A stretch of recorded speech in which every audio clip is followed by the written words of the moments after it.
បងស្រឡាញ់គេមិនខ្វល់ថាអូនត្រូវខូចចិត្តនឹងចិត្តទេអស់អាណិតក៏ព្រួប្រែ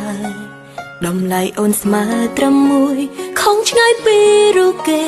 ដែលមាសមេហ៊ានឲ្យចិត្តស្នេហ៍គេដល់100នៅទីបំផុតមនុស្សបងត្រូវក្បត់គឺរូបអូនទុកសៅមកបងតែងធ្វើឲ្យអូនជួបញយ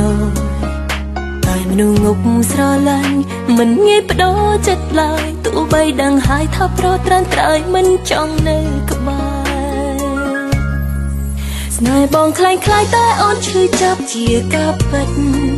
គឺបងអ្នកគិតឲ្យស្ម័គ្រចិត្តទៅឲ្យគេថាអូនយំស្ទើរលែងចេញคล้ายជាមនុស្សចាញ់ស្នេហ៍និយាយត្អូញត្អែទុកឥតលហើយតាមនាងឯងធ្លាប់ទុកចិត្តណាទុកចិត្តថាបងជាមនុស្សស្មងតែទុកចិត្តខកចិត្តស្មោះបងគ្រាន់តែសំដែងធ្វើឲ្យអូនស្រឡាញ់ចង់ក្រោយឈួតម្នាក់ឯងព្រោះបងប្រែផ្សេងលែងមានអូនក្នុងបេះដូង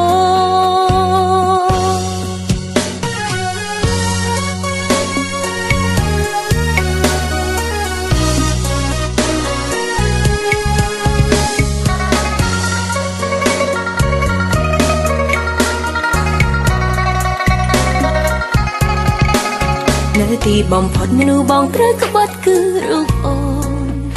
ទុកសៅមកបងតែងធ្វើឲ្យអូនជួបញយតែមនុស្សងប់ស្រឡាញ់មិនងាយបដូរចិត្តឡើយទោះបីដឹងហើយថាប្រត់ត្រានត្រៃមិនចង់នៅក្បែរស្នេហ៍បងคล้ายតែអូនឈឺចាប់ជាការពិតគឺបងអ្នកគិតឲ្យស្ម័គ្រចិត្តទៅឲ្យគេថាអូនយំស្ទើរលែងចេញคล้ายជាមនុស្សចាញ់ស្នេហ៍និយាយត្អូញត្អែទុកឥតលហើយតាមនាងឯងធ្លាប់ទុកចិត្តណាទុកចិត្តថាបងជាមនុស្សស្មងតែទុកចិត្តខកចិត្តស្មោះបងគ្រាន់តែសំដែងធ្វើឲ្យអូនស្រឡាញ់ចង់ក្រោយឈួតម្នាក់ឯងព្រោះបងប្រែផ្សេង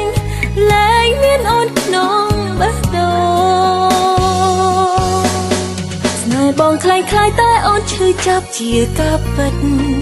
គឺបងអ្នកគិតឲ្យស្ម័គ្រចិត្តទៅឲ្យគេថា